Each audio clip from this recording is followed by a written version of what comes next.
You may already know that melatonin is a sleep hormone, but in this video, I'll reveal a surprising and maybe even shocking new discovery about melatonin that most doctors don't know about.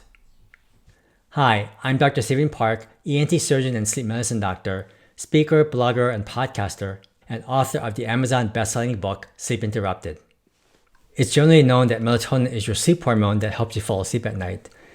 But did you know that melatonin has over 20 important health benefits besides just for sleep? In fact, only 5% of melatonin is made in your pineal gland, which is at the base of your brain. In this video, I'll reveal where else in the body the remaining 95% is made and its incredible health benefits. I guarantee you'll be surprised. But before I reveal what this particular health benefit is, let's review what melatonin is and how it's made. First, your body needs to convert tryptophan into serotonin and then into melatonin. Once it's dark from the pineal gland, melatonin is made about 2 hours before your natural sleep time, making you drowsy. So if you normally fall asleep around 10 p.m., then melatonin starts to go up about 8 p.m. However, if you shine any light into your eyes, melatonin goes down. Once melatonin is released from the pineal gland, it spreads to the brain and other parts of the body through the circulatory system. I remember when Apple's iPad first came out around 2010, and there were lots of complaints on their forum that they couldn't fall asleep. This is because they were using it before bedtime. And we know that in particular, it's the blue spectrum of light that blocks melatonin production. And as I said before, melatonin has over 20 important health benefits in addition to that for sleep.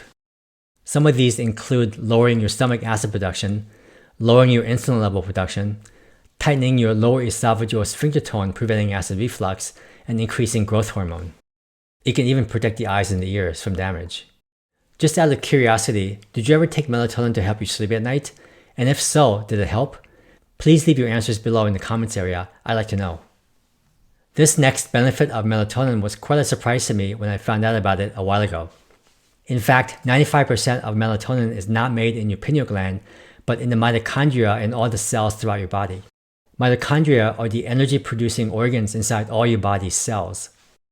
It takes glucose and oxygen to make water and ATP, which is the fuel your body needs to function.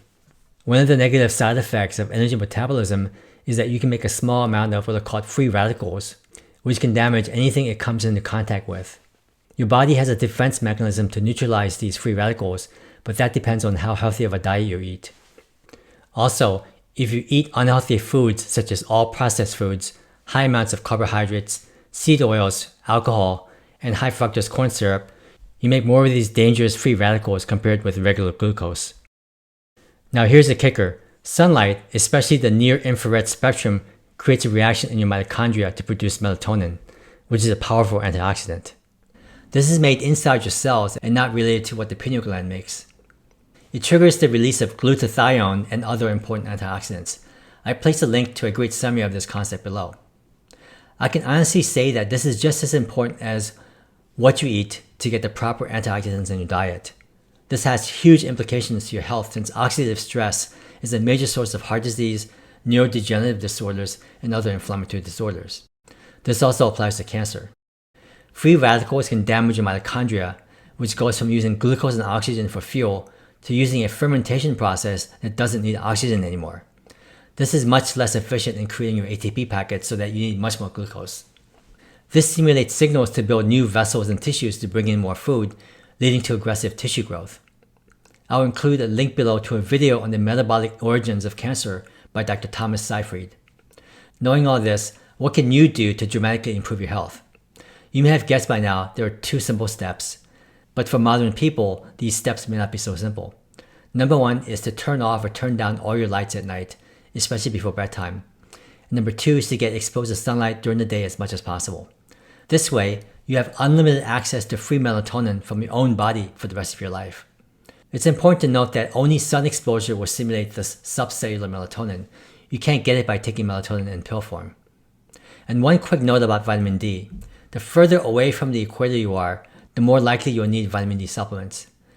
And your body makes vitamin D by being exposed directly to sunlight, mainly with maximum skin exposure to UVB, which is the highest in the middle of the day. In contrast, the near-infrared spectrum of sunlight has a much broader spread during the day, so you can get the benefits of near-infrared exposure early in the morning or late afternoon when UVA and UVB is much lower. However, you still need UVB for vitamin D production. And there are 3 more fascinating points about near-infrared radiation. The first thing is that green plants reflect the near-infrared radiation back up to you. That's why there are so many studies showing that people who are exposed to green spaces are healthier in general. Now you have a very good reason to go to the park or go hiking or cycling as much as you can. The second observation is that near-infrared radiation energy can penetrate your body over 1 inch, including through your skull and into your brain. It also penetrates through clothing. The warmth that you feel on a cold day is the effect of this near-infrared radiation warming your body. So take comfort in the fact that you're generating tons of antioxidants for free. The third interesting point is that campfires, fireplaces, and candles emit red and orange colors, which is well within the near-infrared spectrum. This is why spending time with these activities is so calming and relaxing, and you sleep much better as well. This is why I love to go camping deep in the mountains with my boys when they were younger. You can find lots more fascinating information about light, circadian rhythm, and melatonin in a 2-hour medical lecture by Dr. Seholt of medcram.com. I'll place a link below. It's a bit technical, but well worth watching. So to summarize, melatonin made in your pineal gland goes up in response to darkness, helping you fall asleep, whereas sunlight during the daytime creates powerful melatonin antioxidants throughout your entire body. So knowing all this, it's important to cut out or cut down dramatically any electronic lights close to bedtime.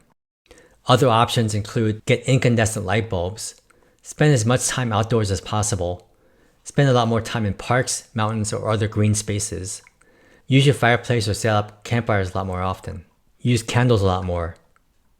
Thanks for watching. If you found this video helpful, please press the thumbs up button and subscribe as well. And to find out the surprising link between vitamin D and the sleep neurotransmitter acetylcholine, click on this video here.